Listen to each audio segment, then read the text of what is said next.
नमस्कार मेरे प्यारे साथियों, मैं मिस्टर एक्स आज आपके लिए एक गांव से जुड़ी हुई कुछ ऐसे रीति रिवाजों वाली स्टोरी लेकर आया हूं जो शायद आप सभी को मजाक लग सकती है।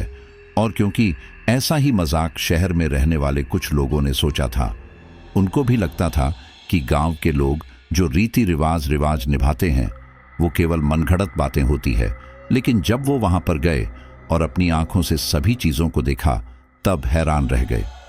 देखो, हर गांव के अंदर अपनी अलग रहने की जीवन शैली और संस्कृति होती है, और गांव वालों के द्वारा बनाए गए कुछ नियम कायदे भी होते हैं जो वहां पर सभी लोगों को करने पड़ते हैं।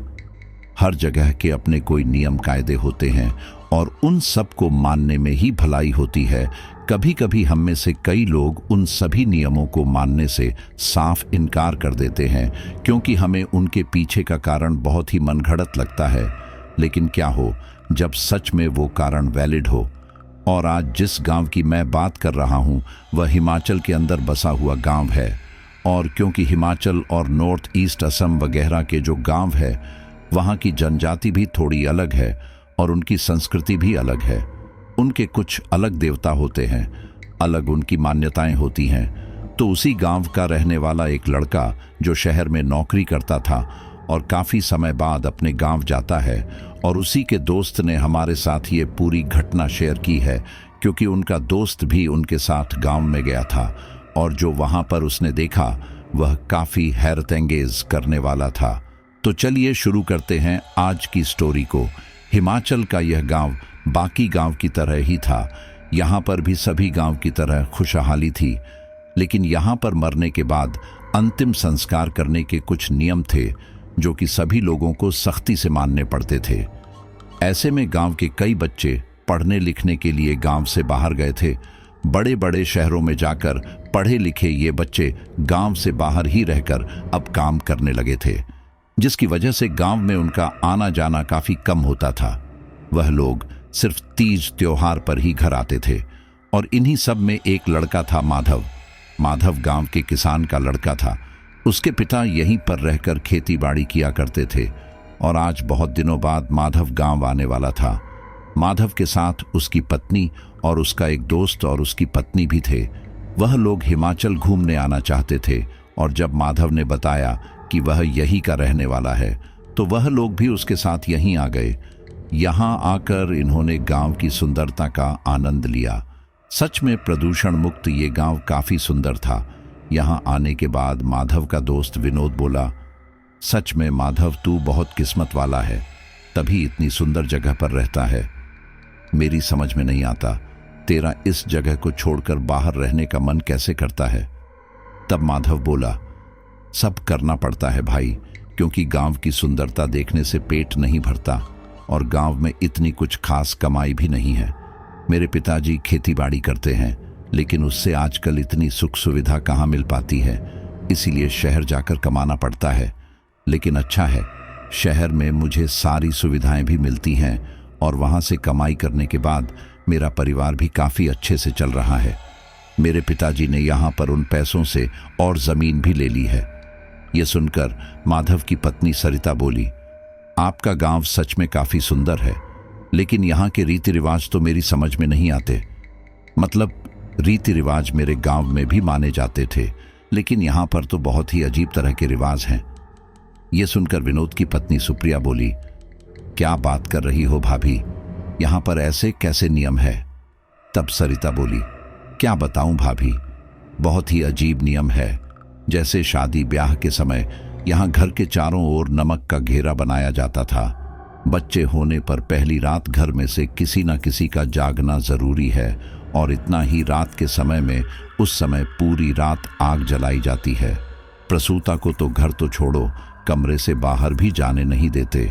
और सबसे अजीब, अगर कोई शाम के समय मर जाता है तो उसका अंतिम संस्कार जब तक नहीं होता तब तक उसके पास कोई ना कोई बैठा रहेगा, और जितने भी लोग उसके पास बैठे रहेंगे वह सभी जागते रहने चाहिए, वरना बोलते हैं कि अनर्थ हो जाता है। ये सुनकर विनोद हैरानी से बोला, ऐसा तो कई जगह मानते हैं, लेकिन आपके यहाँ इस चीज को इतनी सख्ती से क्यों माना जाता है। ये सुनकर माधव बोला, ज्यादा तो मुझे भी नहीं पता, लेकिन बस बोलते हैं कि अगर लाश के साथ वाले सारे लोग सो जाते हैं तो वह लाश जिंदा हो उठती है, और इतना ही नहीं, वह लाश अपने साथ साथ उन सभी को भी अपने साथ ऊपर लेकर जाती है।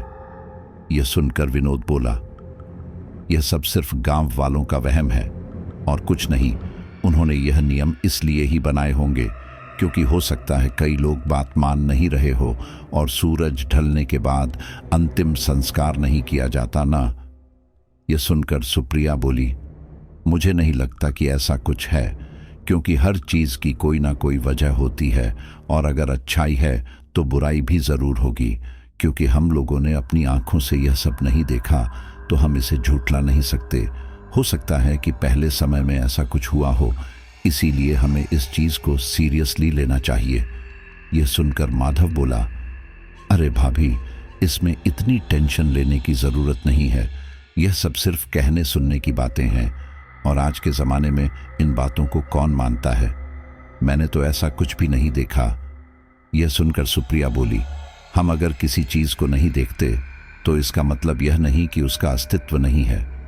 हमने कभी भगवान को भी नहीं देखा, लेकिन उनका अस्तित्व है ना, तो फिर इन सब का भी अस्तित्व हो सकता है। और मान लो कि नहीं भी है तो फिर भी अपने फायदे के लिए इसे मानने में क्या हर्ज है। इस पर उनमें से कोई भी कुछ नहीं बोला, क्योंकि वह सभी जानते थे कि सुप्रिया थोड़ी अंधविश्वासी टाइप की महिला है और वह इन सब में बहुत मानती है। वे लोग वहीं पर ही रहे और वहां के कल्चर के बारे में और जानते रहे। इसी दौरान गांव के एक बूढ़े आदमी से बातों ही बातों में उन सब ने उस शाम को न किए जाने वाले अंतिम संस्कार के बारे में पूछा। तब वे बोले, आज तक हमारे गांव में ऐसा कुछ हुआ तो नहीं है, लेकिन बताते हैं बहुत पहले ऐसा कुछ हुआ था। इसके बाद उन बूढ़े बाबा ने बताना शुरू किया। साथियों, उस बात को मैं आपको अपने शब्दों में बताता हूं। बहुत समय पहले, लगभग 70-80 साल पहले, इस गांव में ठंड के समय, शाम के समय कुछ बूढ़े लोग आग सेक रहे थे। इसी दौरान बातें करते करते जब काफी समय हो गया तो उनमें से एक बूढ़े आदमी को उसके पोते ने आवाज दी, चलो दादाजी, खाने का समय हो गया है। इसके बाद वह बूढ़ा आदमी अपने पोते के साथ घर आ गया। यहां पर उन्होंने खाना खाया और खाना खा पीकर वह लेटे ही थे कि तभी अचानक उनके सीने में अचानक दर्द उठने लगा। उन्होंने अपने घर वालों को इस बारे में बताया। तब उनके बेटे उन्हें बैलगाड़ी में लेटाकर अस्पताल ले गए, लेकिन तब तक उन्होंने दम तोड़ दिया था। पता चला कि उन्हें हार्ट अटैक आया था। पूरे घर में मातम पसरा गया। गांव में हर किसी को इस बारे में पता चल गया और कुछ जानकार लोग उसी समय वहां आए भी। उन लोगों ने उन बूढ़े बाबा के घर वालों को धीरज बांधा और अब सब उनके अंतिम संस्कार की बातें करने लगे। तभी एक बूढ़ा आदमी बोला, सूरज ढल चुका है और इस समय अंतिम संस्कार नहीं किया जाता, इसलिए एक काम करते हैं, सुबह इनका अंतिम संस्कार करते हैं। सभी लोग इसके लिए मान गए और घर वालों और कुछ खास लोगों को वहां छोड़कर बाकी गांव वाले अपने गांव चले गए। इन सब के दौरान घर की औरतें और बच्चे तो दूसरे कमरे में एक साथ रुके हुए थे, लेकिन घर के मर्द वहीं उन बूढ़े बाबा के शव के पास बैठे थे। उन बूढ़े बाबा के 2 बेटे शहरों में रहकर काम कर रहे थे और उस समय मोबाइल नहीं हुआ करते थे, इसलिए उनको भी खबर ना हो सकी। इसलिए उनका जो एक बेटा यहाँ था वही सब कुछ करने वाला था। उन बूढ़े बाबा के छोटे भाई और उनका एक बेटा, उन बाबा का बेटा, पड़ोस के 2 आदमी और बाबा के कुछ दोस्तों को मिलाकर 7 लोग वहां मौजूद थे। धीरे धीरे करके रात गहरी होती जा रही थी और एक समय ऐसा आया जब एक एक करके इन 7 लोगों को नींद आ गई। वे सारे तो सो गए, लेकिन इसी दौरान वे बाबा अपनी जगह से उठे। इस दौरान उनके चेहरे पर एक भयानक मुस्कान थी और उन्होंने एक एक करके सबको देखा और फिर तेजी से गांव के शमशान की ओर बढ़ने लगे। इन्हीं सब के दौरान गांव का एक आदमी, जिसे उस समय टॉयलेट जाना था, उठकर खेतों की जा रहा था कि तभी उसकी नजर उन बाबा पर पड़ी। उन्हें देखकर वे हैरानी से बोला, अरे बाबा, तुम जिंदा हो, हम तो सुने कि तुम मर गए हो। ये सुनकर वह बाबा रुके और बोले, बेटा, तुम्हारे साथ किसी ने मजाक किया होगा, मैं तो एकदम ठीक हूं। बस खेतों तक जा रहा था अपने बेटे के पास। इतनी ठंड में वह बाहर है तो उसकी चिंता हो रही है। इसके बाद वह बाबा वहां से चला गया और वह आदमी भी अपने खेतों की ओर बढ़ गया। वह बूढ़ा आदमी वहां से सीधे शमशान गया और वहां जाकर बड़ी ही फुर्ती से 7 चिताएं बना डाली। इन सब के बाद वे घर आए और एक एक करके वहां मौजूद उन 7 लोगों को शमशान में लाकर उन चिताओं पर लेटा दिया। जब वे बाबा अपने आखिरी साथी को लेकर जा रहे थे, तभी उनके पोते ने उन्हें ऐसा करते हुए देख लिया और उसने ये बात अपनी मां को बताई। पहले तो सबको लगा कि शायद ये मजाक कर रहा है, लेकिन फिर उन्हें लगा कि ये ऐसे समय में तो ऐसा मजाक नहीं कर सकता। और यही सोचकर जब सभी औरतें उस कमरे में गईं जहां पर बूढ़े बाबा के शव के साथ वे 7 लोगों बैठे थे, तो पाया कि वह कमरा एकदम खाली था। ये सब देखकर उन सब ने चिल्ला चिल्ला कर आस पड़ोस के लोगों को इकट्ठा किया और सारी बात बताई। सब लोग पूरे गांव में उन सब को ढूंढने लगे, लेकिन किसी ने भी शमशान में नहीं देखा। और बाबा ने उन 7 लोगों के ऊपर पता नहीं क्या किया था कि वे हिलडुल भी नहीं रहे थे। और इसी हालत में उन बूढ़े बाबा ने उन सबको जिंदा जला दिया। लेकिन इन्हीं सब के दौरान सुबह होने वाली थी और एक आदमी जो सुबह शौच के लिए वहीं आसपास गया था, उसकी नजर अचानक शमशान में जलती उन चिताओं पर पड़ी। और इतना ही नहीं, वे लोग जो उन चिताओं में लेटे थे उन्हें अब तक होश आ चुका था और वे ऐसे ही जलते हुए आसपास भाग रहे थे। ये सब देखकर उस आदमी ने आसपास के लोगों को इकट्ठा किया और उन सब की आग बुझाई।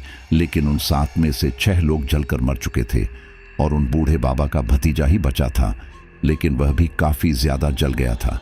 इन सब के बाद रात में शौच के लिए गए उस आदमी और उन बूढ़े बाबा के पोते के कहेनुसार ये पता लगाया गया कि सबके सोने के बाद बूढ़े बाबा एक जिंदा लाश की तरह उठे और उन सबको जला दिया। उस दिन के बाद से इस गांव में शाम के समय किसी के मरने पर अगर किसी का अंतिम संस्कार ना करें तो शव के पास मौजूद सभी जागते रहते हैं ताकि इस तरह की अनहोनी दोबारा ना हो। इसी के साथ ही उन बूढ़े बाबा ने बताना बंद किया। इसके आगे उनमें से कोई कुछ ना बोला, लेकिन माधव और विनोद को इन सब में बिल्कुल भी भरोसा नहीं था। जबकि माधव इसी गांव का रहने वाला था, लेकिन फिर भी उसे ये सब सिर्फ कहानी ही लग रही थी। लेकिन इन सब के अगले दिन जो हुआ वह किसी ने सोचा नहीं था। अगले दिन शाम के समय पता चला कि गांव के रहने वाले एक लड़के को सांप ने काट लिया है, जिस वजह से उसकी मौत हो गई थी और अब रात होने वाली थी। इस वजह से उसका अंतिम संस्कार भी नहीं किया जा सकता था और आज रात उसकी लाश घर के अंदर ही थी। उसके घर के आसपास कई लोग बैठे हुए थे, लेकिन ज्यादा रात होने के कारण वह लोग भी अपने अपने घर चले गए थे और अब उस घर के अंदर सिर्फ कुछ जान पहचान वाले लोग ही रह गए थे। उन सब लोगों को कहा गया था कि रात में कोई भी सोएगा नहीं। गांव के कुछ लोग जो इन बातों को मानते थे, उन्होंने इस बात पर अमल किया और जागते रहे। लेकिन बूढ़े लोग थोड़ी देर बाद सोने चले गए और जवान लोग अब उस शव के पास ही बैठे रहे। उस लड़के की मां अपने बेटे को खोने के गम की वजह से बेहोश हो गई थी और उसकी देखभाल के लिए कुछ औरतें उसके साथ उसके कमरे में रुकी हुई थी। वही मर्द लाश के पास रुके हुए थे। वह सारे इस इंतजार में थे कि कब जल्दी से सुबह हो और इसका अंतिम संस्कार हो, लेकिन यहां होने को कुछ और ही मंजूर था। सब लोग ऐसे ही शांति से बैठे हुए थे। इसी वजह से एक एक करके उन सभी की आंख लग गई और यहां जो हुआ वह किसी ने सपने में भी सोचा नहीं था। इन्हीं सब के दौरान माधव और विनोद बैठकर शराब पी रहे थे। उनकी पत्नियां उनके शराब पीने पर गुस्सा करती थी, इसलिए वह उनके सोने के बाद आंगन में बैठकर पी रहे थे।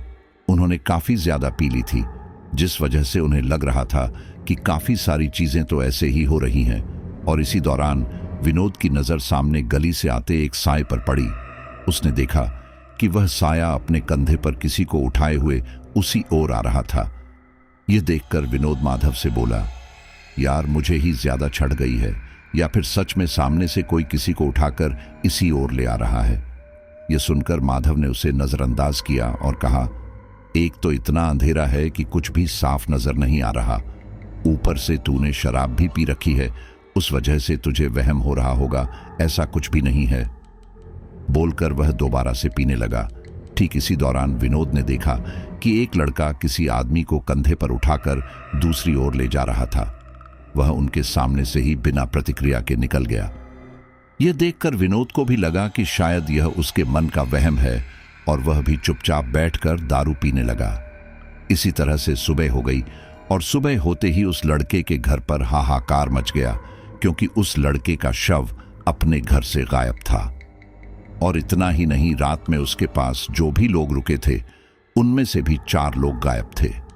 अब गांव वालों को लगने लगा कि हो ना हो यह बात बिल्कुल सच है, और अब सारे लोग मिलकर जल्दी से उस लड़के के शव और बाकी लोगों को ढूंढने लगे। गांव के सभी लोगों से इस बारे में पूछताछ की गई कि क्या किसी ने देर रात एक लड़के को किसी को उठाकर जाते हुए देखा था।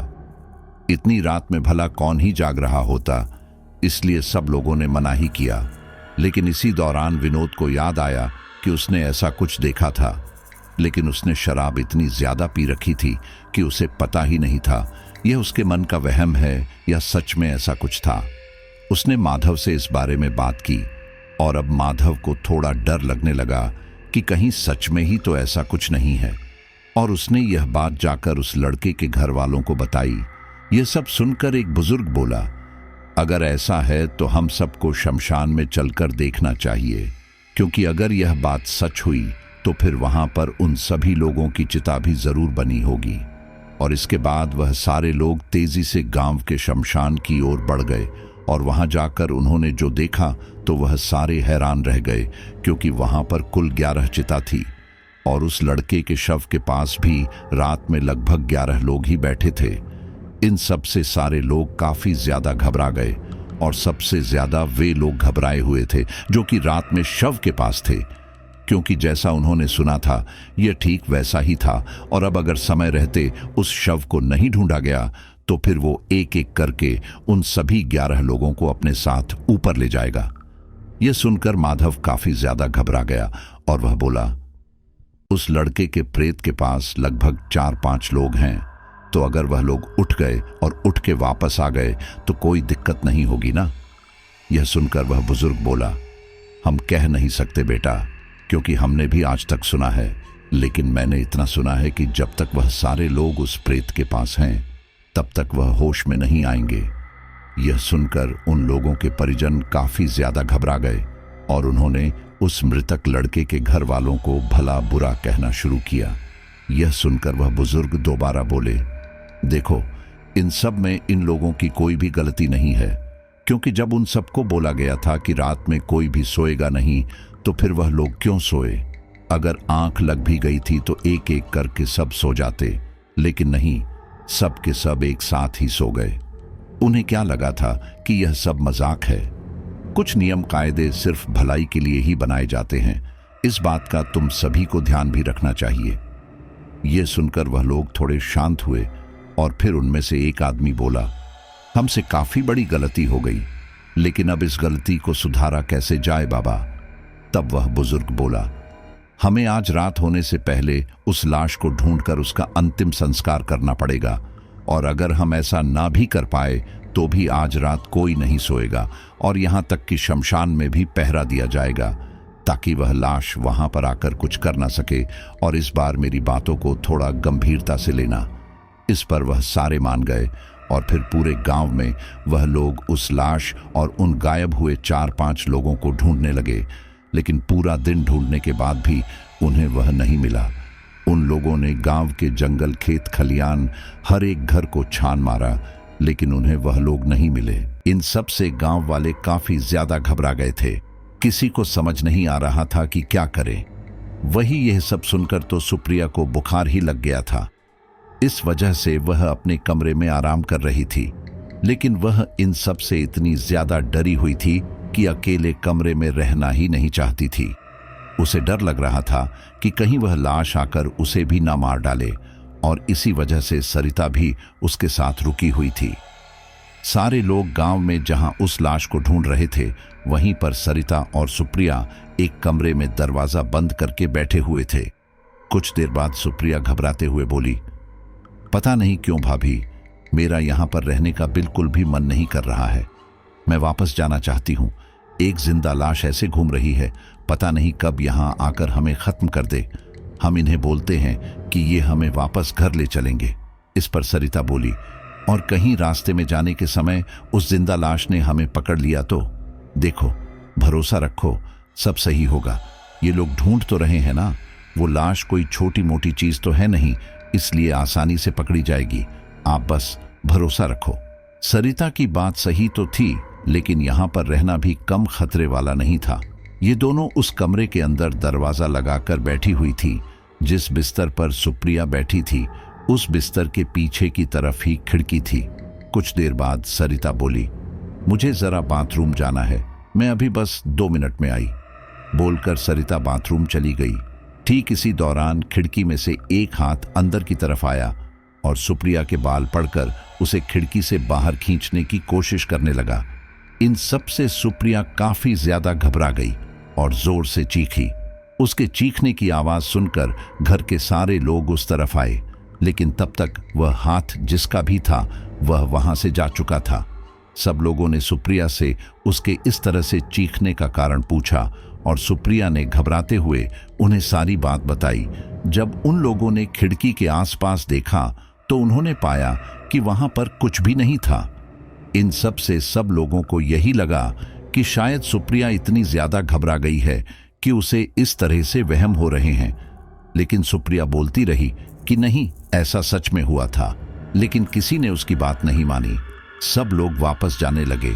ठीक इसी दौरान सुप्रिया को अपने पीछे से एक भयानक आवाज आई, चिंता मत कर, मैं तुझे लेने नहीं आया हूं। ये आवाज सुनकर सुप्रिया काफी ज्यादा घबरा गई और दौड़कर सबको दोबारा बुलाकर लेकर आई। लेकिन सब लोगों को लगा कि शायद सुप्रिया को यह सब वहम ही हो रहा है, इसलिए किसी ने उसकी बात पर बिल्कुल भी ध्यान नहीं दिया।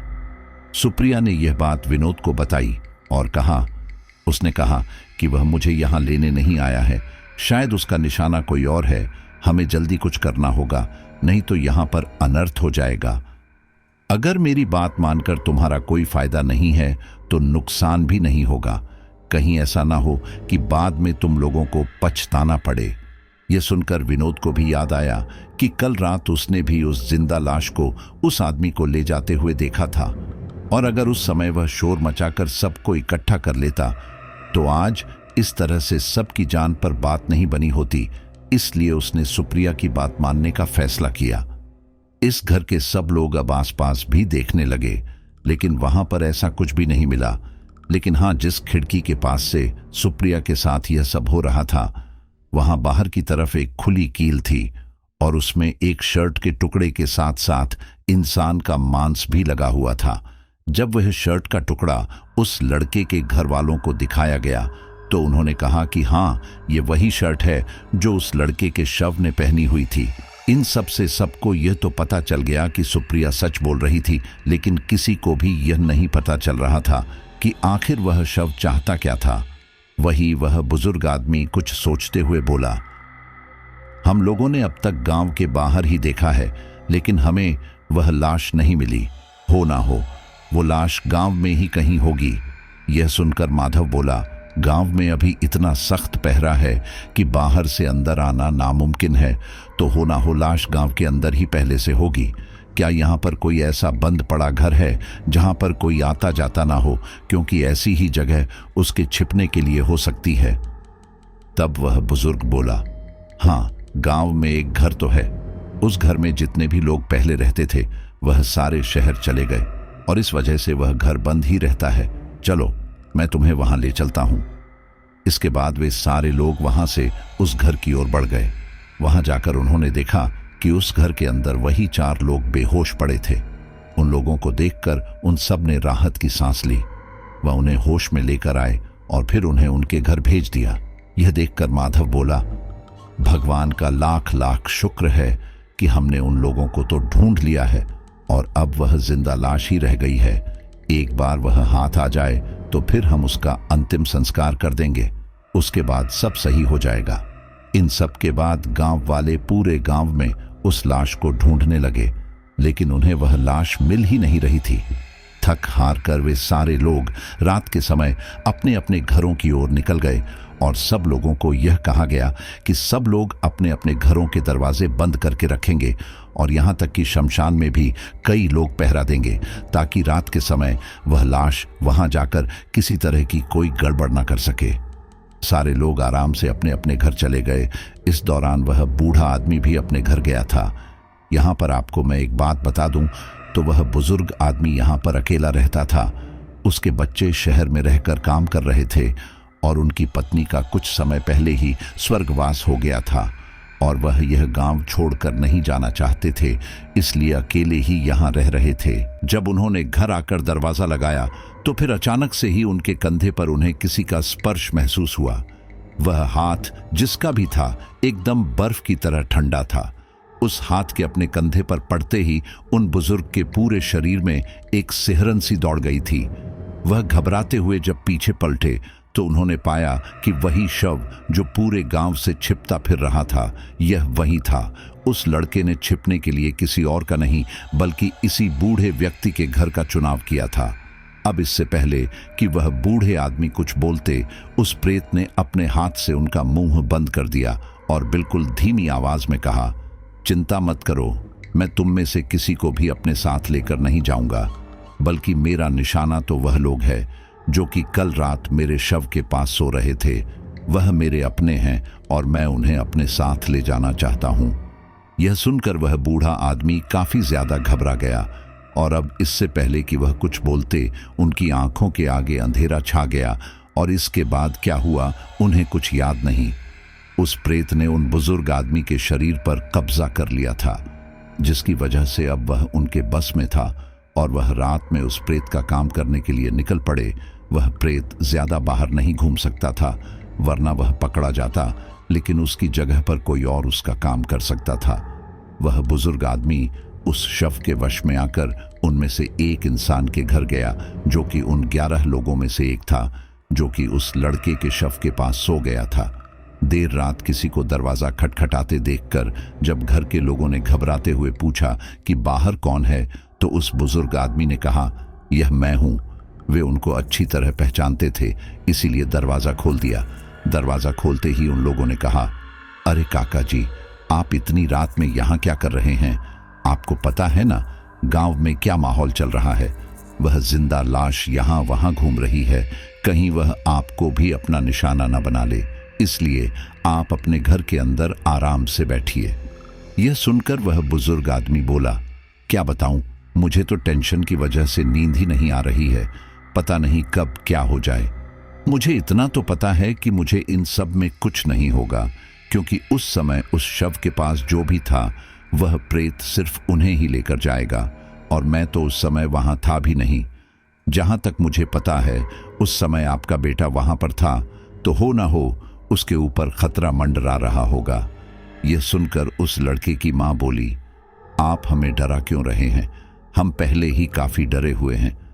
यह सुनकर वह बुजुर्ग आदमी बोला, मैं डरा नहीं रहा, बल्कि तुम लोगों को सच्चाई से अवगत करा रहा हूं, और अगर तुम अपने बेटे की भलाई चाहते हो तो जैसा मैं कहूं वैसा करो।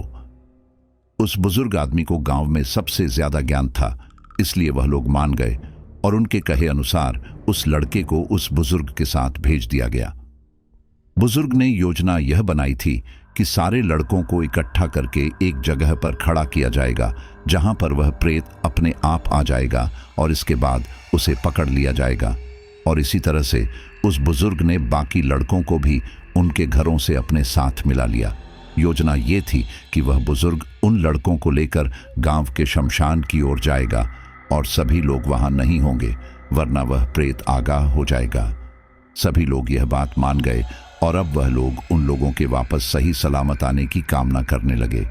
इसी दौरान वह बुजुर्ग उन लोगों को लेकर जब शमशान में गया तो देखा कि वह सारी चिताएं जो उस प्रेत ने बनाई थीं, उन सब को तोड़ दिया गया था और अब उन लड़कों को जिंदा जलाने के लिए उस बुजुर्ग को वह चिताएं दोबारा बनानी थीं।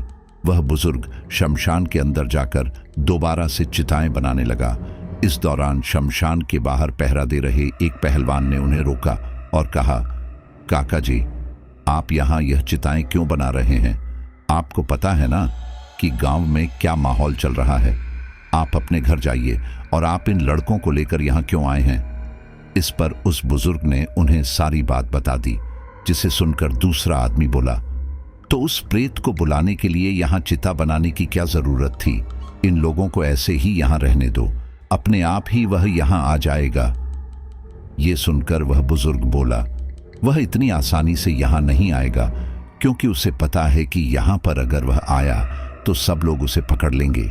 इसलिए वह तभी यहाँ आएगा जब उसे सारी तैयारियां पहले से हुई मिलेंगी। हमें बस वही करना है। हमें यहाँ पर चिताएं तैयार करके इन लड़कों को यहाँ पर लेटा देना है और उसके बाद वह प्रेत यहाँ पर दौड़कर आएगा। इस पर उनमें से एक लड़का घबराते हुए बोला, और अगर समय रहते आप में से किसी ने कुछ नहीं किया तो वह तो हमें जिंदा जला देगा ना? बिल्कुल नहीं, मैं इस चिता में नहीं लेटूंगा। इस पर उनमें से एक ने कहा, देखो डरो मत, हम सभी यहाँ पर हैं। वह प्रेत हमारा कुछ भी नहीं बिगाड़ सकता। इतने बड़े बड़े पहलवान यहाँ पर है, वह क्या ही कर लेगा। सब लोगों के इतना समझाने के बाद आखिरकार वह लड़का मान गया और फिर सब ने मिलकर चिता बनाई और वे सारे लड़के उसके ऊपर लेट गए। यह देखकर वह बुजुर्ग आदमी उन पहलवानों से बोला, हमारा काम पूरा हुआ, अब हमें आसपास कहीं पर छुप जाना चाहिए ताकि वह प्रेत आसानी से यहां पर आ जाए। सब लोगों ने यही किया और अब वह सारे लड़के उस शमशान में बिल्कुल अकेले थे। उन सभी को काफी ज्यादा डर लग रहा था। उन्हें ऐसा लग रहा था मानो कि अभी वह लड़का आएगा और उन सबको जिंदा जला देगा। यही सब सोचकर एक लड़का बोला, अगर यहां पर कोई गड़बड़ हो गई और इनमें से कोई हमें बचा नहीं पाया तो क्या होगा? तब दूसरा लड़का बोला, चिंता मत करो, ऐसा कुछ भी नहीं होगा। पूरा गांव हमारे साथ है, हम उसे पकड़ ही लेंगे। ये सुनकर वह लड़का बोला, देखो अगर हम में से किसी को कुछ हो गया तो गांव में किसी का कुछ नहीं जाएगा तो हमारे परिवार वालों का ही जाएगा, और ऐसे समय में हमें अपना दिमाग भी लगाना पड़ेगा। देखो अगर हम सभी यहाँ पर ऐसे ही लेट गए तो फिर जरूर मारे जा सकते हैं, लेकिन अगर हम में से कोई एक यहाँ नहीं होगा तो वह प्रेत हम में से किसी को भी नहीं जलाएगा, क्योंकि उसे एक साथ हम 11 लोगों की चिताएं जलानी है। इसलिए मैं तो बोलता हूँ कि हम एक प्लान बी भी रेडी कर लेते हैं। यह सुनकर वह सारे हैरान रह गए। फिर उनमें से एक बोला, कैसा प्लान बी?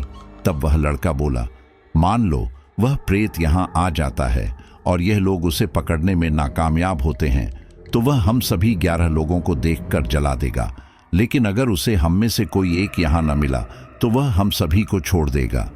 इसलिए मैं तो कहता हूँ कि हम में से कोई एक इस चिता के ऊपर से उठकर कहीं और छिप जाएगा, और अगर ऐसा कुछ होता है तो वह वापस गांव की तरफ भाग जाएगा, जिससे हम सभी बच जाएंगे।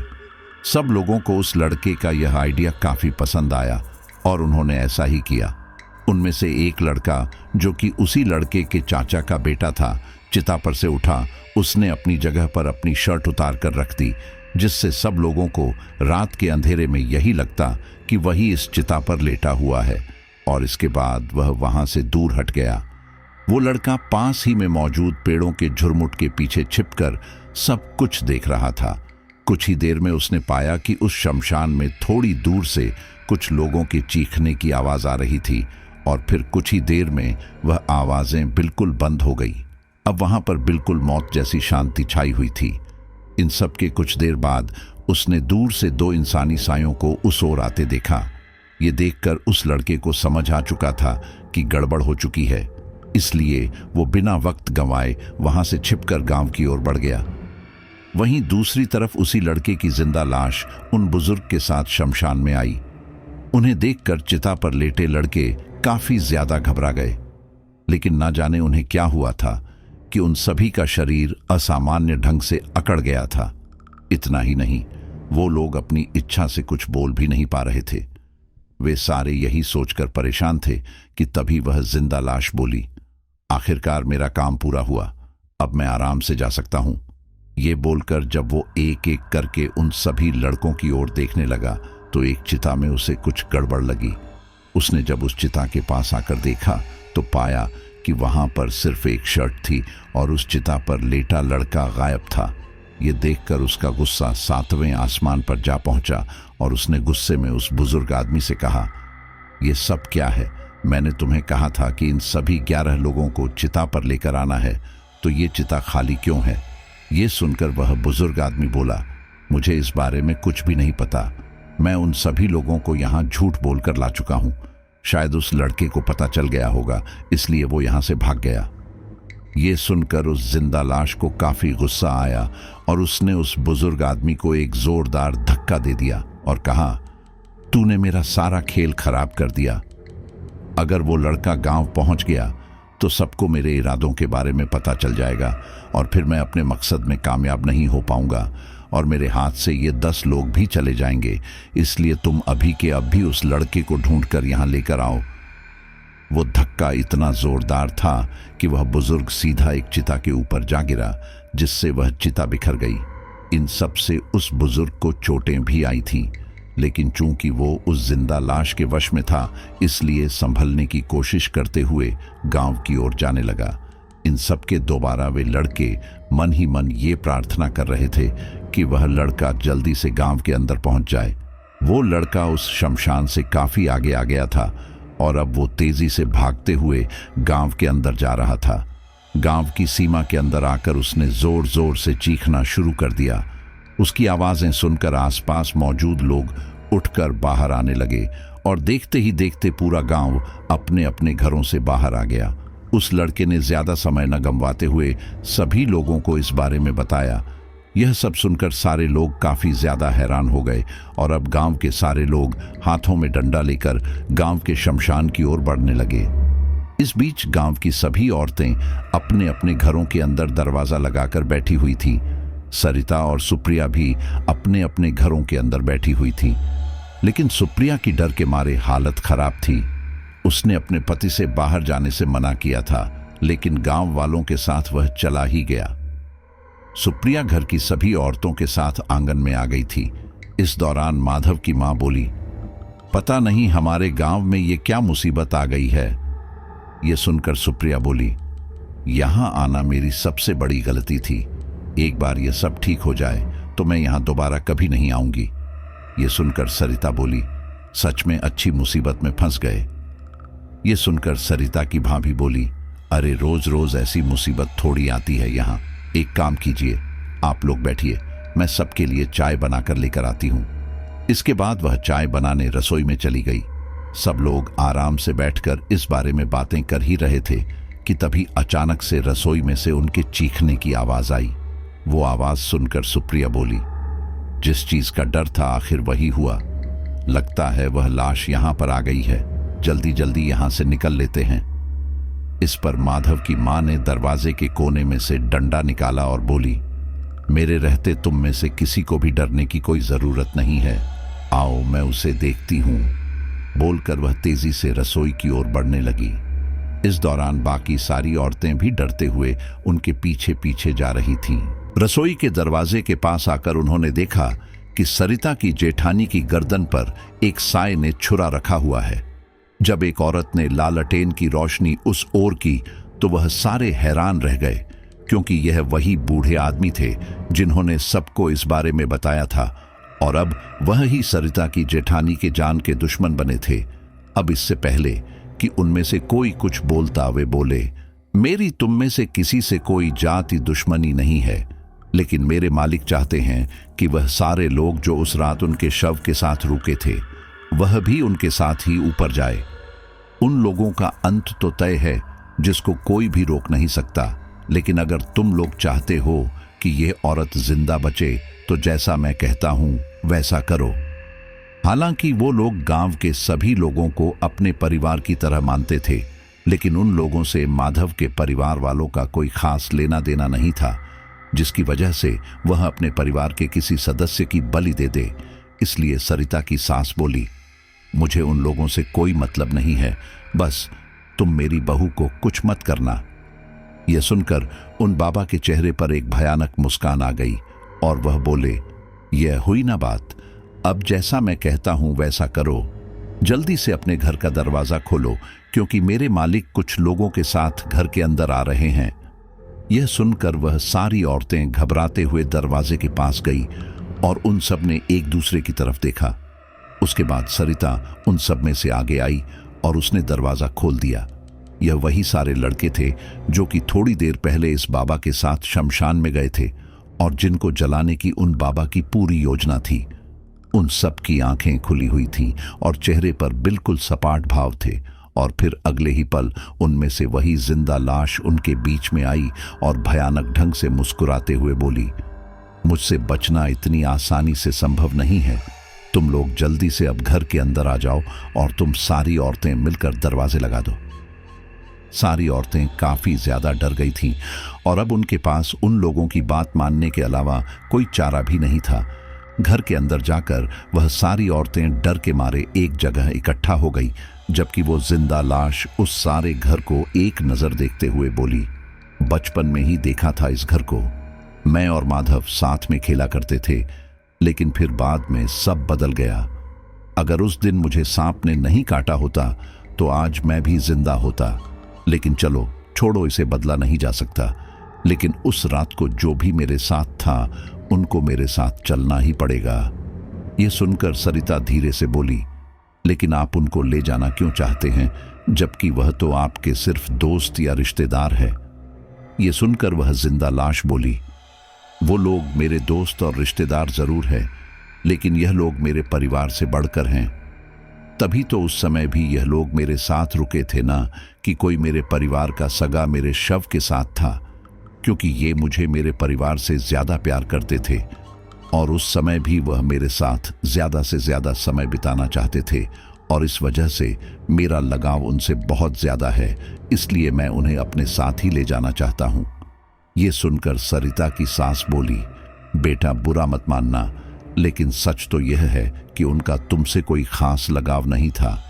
तुम्हारे पिता और माँ रो रो कर बेहोश हो चुके थे और तुम्हारे भाई और बहन भी गांव से बाहर ही थे, तो ऐसे समय में तुम्हारे शव के पास किसी को तो रुकना था और इसी वजह से वह लोग तुम्हारे पास रुके थे, वरना उन्हें तुम्हारे से कोई खास मतलब नहीं है। अगर तुम उनके मुंह में यहाँ रुके हुए हो तो यह कोई बात नहीं हुई, तुम अभी के अभी यहाँ से जा सकते हो। यह सुनकर उसे काफी ज्यादा गुस्सा आया। उसे ऐसा लगा जैसे किसी ने पिघला हुआ शीशा उसके कानों में डाल दिया हो और इसी वजह से उसने सरिता की सांस को एक जोरदार लात मारी और वह पीछे की ओर जा गिरी। पीछे की तरफ ही बड़े बड़े स्टील की हांडी एक के ऊपर एक रखी हुई थी और सरिता की सांस सीधे उन बड़ी बड़ी हांडी के ऊपर जा गिरी। वह इतनी जोर से उनके ऊपर गिरी थी कि उनके हाथ पैर की हड्डी ही टूट गई, क्योंकि उनकी उम्र भी तो काफी हो चुकी थी। ये सब देखकर सारी औरतें काफी ज्यादा घबरा गईं। फिर ठीक इसी दौरान वह जिंदा लाश बोली, ये सारे मुझे मेरे परिवार से ज्यादा प्यार करते हैं, इसी वजह से मेरे साथ रुके हुए हैं और अब अगर किसी ने भी उल्टा सीधा कुछ कहा तो मैं उसे जान से मार दूंगा। यह सुनकर सारी औरतें काफी ज्यादा घबरा गईं और उनमें से किसी ने कुछ ना कहते हुए सरिता की सांस को संभाला। उनकी जो हालत थी, ऐसे में उन्हें डॉक्टर के पास ले जाने की सख्त जरूरत थी, इसलिए हिम्मत करके सरिता बोली, लगता है इनकी हड्डी टूट चुकी है, इन्हें डॉक्टर के पास ले जाने दो। ये सुनकर वह जिंदा लाश बोली, जब तक मेरा काम नहीं हो जाता तुम में से कोई भी यहां से बाहर नहीं जाएगा और ना ही यह बुढ़िया जाएगी। इसे ले जाकर अंदर वाले कमरे में लेटा दो और जहां भी हड्डी टूटी है वहां पर एक कपड़ा कसकर बांध दो। मेरे जाने के बाद इसे जहां ले जाना है लेकर जाओ। वे सारी औरतें यह बात मानना तो नहीं चाहती थीं, लेकिन इसके अलावा और कोई चारा भी नहीं था, क्योंकि इन सब से कम उनकी जान तो बच जाएगी। उन सब ने मिलकर उन्हें अंदर के कमरे में लेटा दिया। तभी सरिता की सांस करहाते हुए बोली, मरते ही ये शैतान बन गया, वरना पहले ये ऐसा नहीं था। खैर छोड़ो इस बात को, बड़ी बहू को यहां से निकालने की कोई योजना बनाओ और उनसे जाकर पूछो कि आखिर वह चाहते क्या है। इसके बाद सुप्रिया वहीं उनके पास बैठ गई और बाकी सारी औरतें बाहर आंगन में आ गईं, जहां पर वह जिंदा लाश अपने द्वारा सम्मोहित किए हुए लोगों के साथ खड़ी थी। बाहर आकर उनमें से एक औरत बोली, तब वह जिंदा लाश बोली, मैंने बताया तो कि जो भी उस समय मेरे साथ था मैं उन सभी को ले जाना चाहता हूं। ये सुनकर सरिता बोली, लेकिन वह सारे लोग तो आपके साथ ही खड़े हैं, तो आप लेकर जाइए इन्हें। आप इन्हें यहां क्यों लेकर आ गए? ये सुनकर वह बोला, इनमें से एक कम है। मैंने योजना बनाकर उन सभी लोगों को शमशान में इकट्ठा किया था, यहां तक कि उन्हें चिता पर भी लेटा दिया था। लेकिन वह एक लड़का चालाक निकला और मौका देखकर वहां से भाग निकला, और मैंने इन सबको अपने वश में कर लिया। ये सुनकर सरिता बोली, उनमें से सिर्फ एक ही तो नहीं है, उससे क्या जाता है? इतने सारे लोग तो आपके साथ जा ही रहे हैं, तो आप उसे छोड़ ही दीजिए। ये सुनकर वह बोला, ऐसा संभव नहीं है। अगर मुझे लेकर जाना है तो मैं सभी को लेकर जाऊंगा, अन्यथा मैं किसी को भी लेकर नहीं जा सकता। उस लड़के को वापस लाने में तुम्हें मेरी मदद करनी होगी। ये सुनकर एक महिला बोली, हम इसमें आपकी क्या ही मदद कर सकते हैं, हम तो यहाँ घर के अंदर है, और वह लड़का तो बाकी आदमियों के साथ बाहर भटक रहा है। मैंने उसे उन लोगों के साथ देखा था। उसे डर है कि अगर वह घर के अंदर रहा तो आपके निशाने पर आ जाएगा।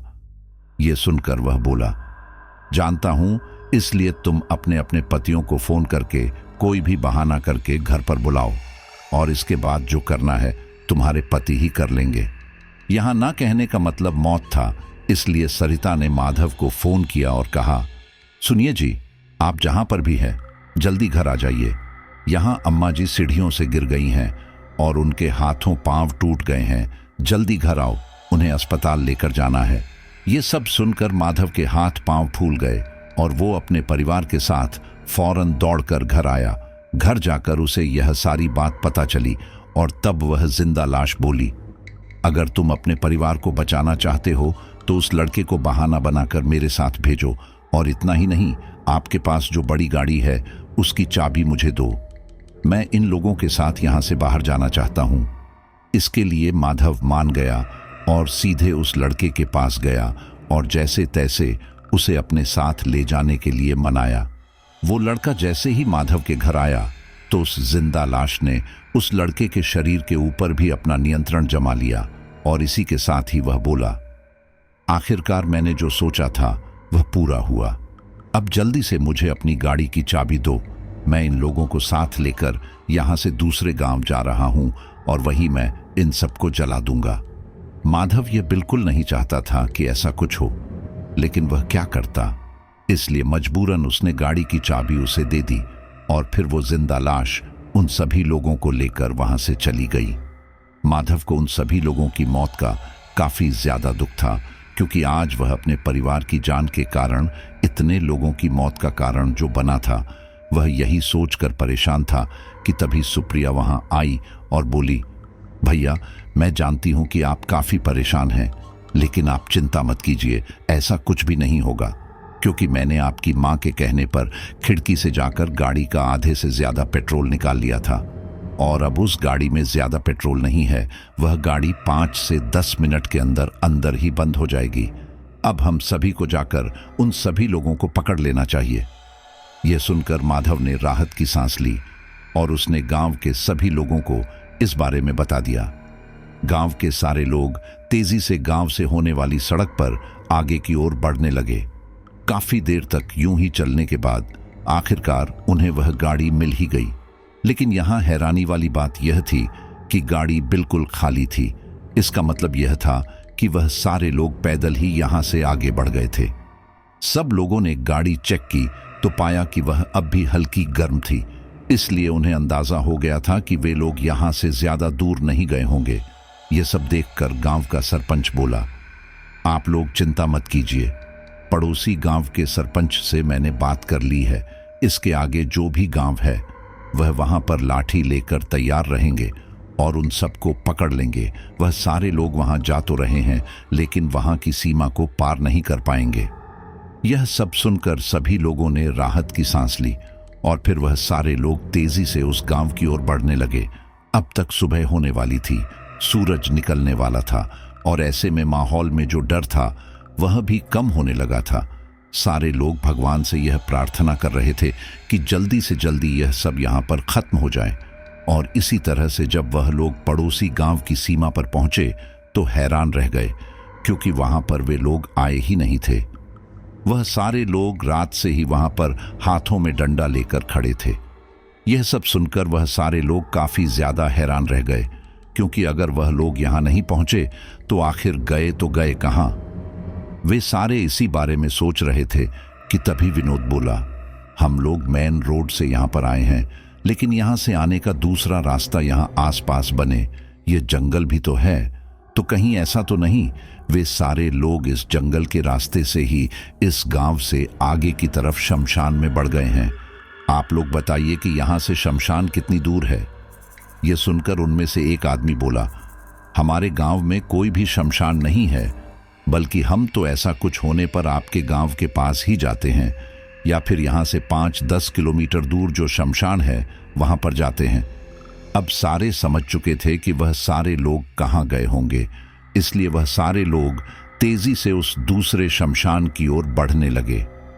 उन लोगों ने फोन करके शमशान के आसपास के लोगों को इस बारे में इत्तेला कर दिया था, जिसकी वजह से यह लोग निश्चिंत थे कि किसी भी तरह का कोई अनर्थ नहीं होगा। कुछ ही देर में उन लोगों का मोबाइल बजा और दूसरी तरफ मौजूद एक आदमी ने कहा, यहां पर एक बूढ़ा आदमी आया हुआ है जो कि एक साथ कई सारी चिता जलाने के लिए कह रहा है। हमें इस पर शक हो रहा है, क्या यह भी उन्हीं में से एक है। तभी सभी लोगों को याद आया कि उस जिंदा लाश के साथ गांव का वह बूढ़ा आदमी भी था, और इसलिए उसने कहा, हाँ ये उसके वश में है। आप लोग एक कम कीजिए, इनको इसकी परमिशन दे दो। जब यह लोग ऐसा कुछ करेंगे तब तक हम लोग वहां तक आ जाएंगे, बस आप इन्हें रोक कर रखो। इस पर वह मान गया और उसने उस बूढ़े बाबा से कहा, भगवान भी न जाने कैसे कैसे खेल खेलता है। ठीक है, आप यहां पर अंतिम संस्कार कर सकते हैं, आप लाशों को ले आओ, हम बाकी सारी चीजों का इंतजाम करते हैं, जैसे कि लकड़ी वगैरह। इस पर वह बूढ़ा आदमी बोला, हाँ ठीक है, लेकिन जरा जल्दी करना। उसने ठीक है कहा और फिर अपने काम में लग गया। उस जिंदा लाश ने उन सभी को आंखें बंद करके पड़े रहने के लिए कहा और वह सारे लोग मान गए। उन सभी लोगों के लिए चिताएं बनाई जाने लगी और वह सारे लोग वहीं पर आंखें बंद करके पड़े रहे। इतने लोगों की चिता बनने में काफी समय लग रहा था। ऊपर से शमशान के लोग इस काम में काफी ज्यादा समय ले रहे थे और इसी वजह से माधव के गांव वाले समय रहते वहां पहुंच गए। इतने सभी लोगों के कारण उस जिंदा लाश में सबका सामना करने की ऊर्जा न बची और वह वहीं पर गिर पड़ा। यह सब देखकर उसके पिता काफी ज्यादा रोए और बोले, मैं नहीं चाहता था कि तेरा अंतिम संस्कार इस तरह से हो, लेकिन क्या करता, मजबूरी है। अगर तेरा अभी के अभी अंतिम संस्कार नहीं किया गया तो फिर तू न जाने आगे कितने लोगों को ऐसे ही परेशान करेगा। और फिर उसके बाद उस शव का अंतिम संस्कार किया गया। विधि पूर्वक अंतिम संस्कार करने की वजह से उसकी आत्मा को मुक्ति मिल गई और वह सारे लोग वहां से घर आ गए। उसकी चिता को आग लगते ही वह बूढ़ा आदमी और बाकी सारे लोग भी होश में आ गए। उन्हें समझ नहीं आ रहा था कि आखिर वह लोग यहां पर कैसे आ गए। सब लोगों ने उन्हें सारी बात बताई और उसके बाद चिता के शांत होने पर घर आ गए। यहां पर जो भी हुआ उस पर किसी को भी यकीन नहीं हो रहा था, लेकिन अब आंखों देखी बात को कोई झूठ कैसे बोले। माधव और विनोद की छुट्टियों के अभी काफी ज्यादा दिन बचे हुए थे, लेकिन यहाँ पर जो कुछ भी हुआ उसकी वजह से उन्हें यहाँ पर रहा नहीं जा रहा था। इसलिए इन सब के बाद वह कुछ ही दिनों में वापस शहर में आ गए। यहाँ आकर वह लोग आराम से रहने लगे, लेकिन आज भी उनके दिमाग में एक सवाल आता है कि अगर उस रात को वो लड़का अपनी समझदारी दिखाकर शमशान से नहीं भागता तो आज क्या होता। पर वह कहते हैं ना कि भगवान हर किसी के बचने का कोई ना कोई रास्ता तो निकाल देता है। जब तक जिसका टाइम नहीं आता है तब तक वह इंसान धरती से नहीं जाता है, और जो बिना टाइम चला जाता है फिर वह भटकता रहता है। उम्मीद करता हूं साथियों आपको स्टोरी अच्छी लगी होगी और आप भी उस तरफ के गांवों के बारे में कुछ नियम कायदे समझ पाए होंगे। और देखो, हर एक जगह के अपने नियम कायदे होते हैं, जैसे कि हमारे राजस्थान में भी अलग होते हैं। तो अगर आप बिहार यूपी की तरफ जाओगे तो वहां पर उनकी अलग संस्कृति है। तभी तो हमारे देश को विविधताओं वाला देश कहा जाता है, लेकिन इस विविधता में भी एकता बनी हुई है जो इन सबको एक सूत्र में पिरोई हुई है। अच्छा साथियों, आपको बता दूं कि मेंबर्स वाली स्टोरी में आपके लिए एक नई स्टोरी डल चुकी है। वह है माया के बारे में। माया एक बहुत ही रहस्यमयी औरत है जो 21 जवान लड़कों की बलि लेने की कोशिश करती है। लेकिन वह ऐसा क्यों कर रही है और उसकी असली सच्चाई क्या है, वह वाकई में असली तंत्र मंत्र से आपको रूबरू करवाएगी, जिसे जानकर आपके भी रोंगटे खड़े हो जाएंगे और ऐसा सच जानेंगे, ऐसी तंत्र मंत्र की दुनिया जानेंगे कि जो आपने आज तक नहीं जानी है। तो ज्यादा लेट मत कीजिए और मेंबरशिप को ज्वाइन कीजिए और फिर स्टोरी को पूरा एंजॉय कीजिए। चलिए अब अपने साथियों को धन्यवाद करते हैं। प्रदीप मगर, शुभम सालुंखे, कार्तिकेय बूंदी, रश्मि उपाध्याय, अपूर्व वोरा मुंबई, वकील अंसारी, निशा कुमारी झारखंड, कुर्बान दिल्ली, संध्या गुलाटी, मिताली मेहता, सभी का बहुत बहुत धन्यवाद। और धन्यवाद ममता सहाय का। मिलते हैं अगली स्टोरी पर।